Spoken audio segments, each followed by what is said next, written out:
पे आपके सामने रख देते हैं। नाज़रीन, शायर ने कहा था कि तुम मुझे गिराने में लगे थे, तुमने सोचा ही नहीं कि मैं गिरा तो मसला बन के खड़ा हो जाऊंगा।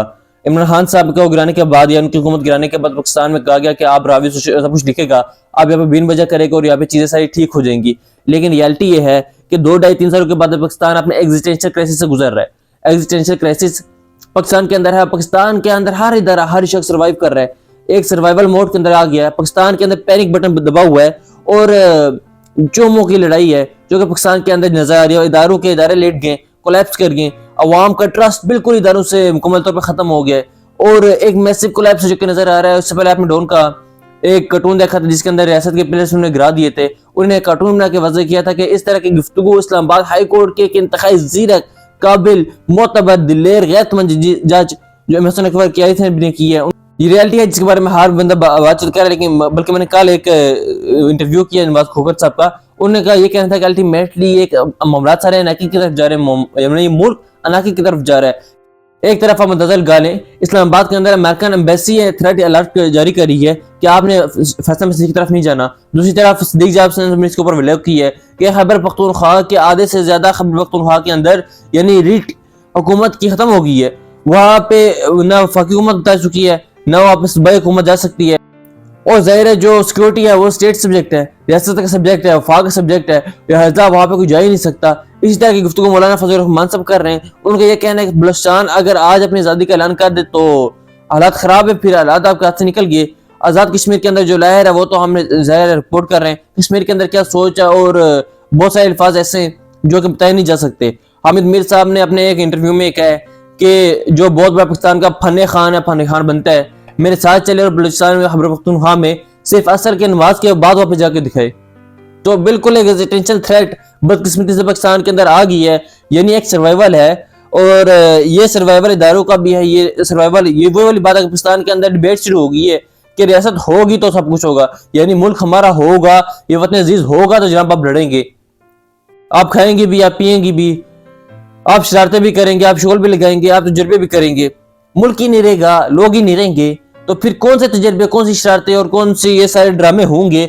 अब नाज़रीन, इंटरनेशनली एक बहुत बड़ी तहरीक इंसाफ ने गर्म कर दिया जमीन। इसके ऊपर ज़ैद किशोरी साहब ये कह रहे हैं जिस तरीके से तहरीक इंसाफ में लॉबिंग की है अमेरिका के अंदर अनप्रेसिडेंटेड है। 70 सालों में पाकिस्तान ना तो रियासत ऐसी लॉबिंग नहीं कर सका।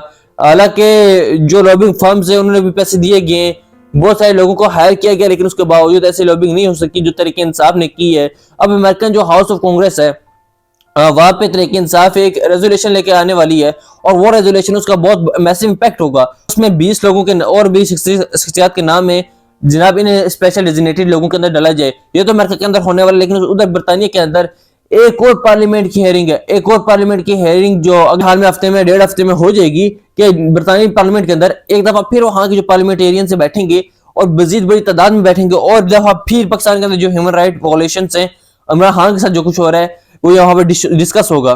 जो विल्सन ने जो ट्वीट किया, उन्होंने कहा कि Pakistani military should restore democracy in Pakistan. उन्होंने पाकिस्तान के इदारे, पाकिस्तान के एस्टेब्लिशमेंट को डायरेक्ट से मुखातिब करते हुए कहा कि डेमोक्रेसी जो पाकिस्तान के अंदर रिस्टोर करे। और जो उसने खत लिखा था, खत के अंदर उसने ट्रम्प को, मार्को रूबियो को या बैनुल-अक़वामी इदारों को ये कह रहा था कि हमारी जिम्मेदारी बनती है कि पाकिस्तान के अंदर जमहूरियत के हवाले से किया जाए। अब जो विल्सन के साथ ओवरसीज पाकिस्तानी ने मुलाकात की, ये बड़ी आम तरीन और सबसे आम तरीन मुलाकात है। जो विल्सन को पाकिस्तान में जारी मार्शल प्लस और इंसानी हकूक की खिलाफवर्जियों के मुतालिक ब्रीफिंग दी गई है और जो विल्सन ने फ्री इमरान खान का ज़हरा नारा भी लगाया। ये जो मुलाकात हुई है इसके अंदर बहुत सारी चीजें क्लियर की गई हैं। जनाब आप जो लिखते हैं या कहते हैं रूस के हवाले से, पुतिन के हवाले से खास तौर पर, या खान की चाइनीज कम्युनिस्ट पार्टी को जो लेके आपकी जो रिलेशन जो अब चीजें आप जाहिर करते हैं, ऐसी चीजें अक्सर मुख्तलिफ है। इमरान खान एक सोच सकता है, सोच ये है कि चाइना जिस तरीके से लोगों को निकाला है और गुर्बत से निकाला है, जो उसने लोअर मिडिल क्लास या मिडिल लोअर क्लास को खत्म किया है, इमरान खान उस एफर्ट को अप्रिशिएट करता है। लिहाजा ये भी सारी चीजें भी आप जो विल्सन को कहते से कन्वे की गई हैं, लिहाजा आने वाले टाइम में आप मजीद इनका रोल देखेंगे। फिर वाशिंगटन में पाक पैक के जरिए इंतजाम एक बड़ी कॉन्फ्रेंस की गई। इस कॉन्फ्रेंस में कांग्रेसमैन हेनरी कासिर की जानिब से भी फ्री इमरान खान के नारे लगाए गए। जो भी बैनुल-अक़वामी पार्लियामेंटेरियन किसी भी पाकिस्तानी को देखता है तो देखते ही पैर नारा लगाता है फ्री इमरान खान। अब इमरान खान पाकिस्तान के अंदर इंटरनली बहुत पड़ रहा है, बल्कि सिद्दीक जान साहब ने इसके ऊपर बड़ा जबरदस्त विलोक किया। सिद्दीक जान साहब ये कहते हैं कि खैबर पख्तूनख्वा के लोग इस बार पर कन्विंस से कि इमरान खान को हमें अपने बलबूते पे रिहा करवाना है। वहां के लोग अमेरिका की तरफ नहीं देख रहे।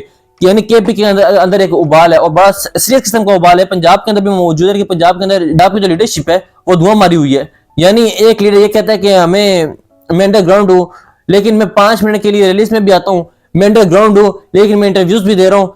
लिहाजा मुझे खान साहब ने कहा कि आप अंडरग्राउंड रहे। अलिया हमजा साहब ने ये नेहरू खोल दिया, लेकिन बाकी मेजोरिटी जो है वो गायब है, या फिर वो सिर्फ नाम की एक लीडरशिप है।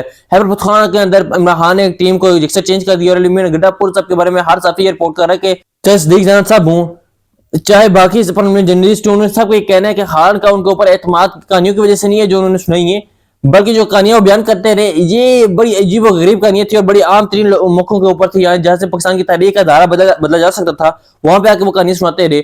सदीक जान साहब कहते हैं कि मैं स्वाबी जलसे के बाद इस बात पर कन्विंस हूं कि बात इमरान खान साहब की रिहाई से अब आगे निकल गई है। अब इंटरनेशनल दबाव के साथ साथ अंदरूनी दबाव भी आने वाला है। इमरान खान ने मौलाना फजल रहमान के लिए 3 पैगाम भेजे। मौलाना फजल रहमान और तरीके इंसाफ काफी करीब आ चुके हैं।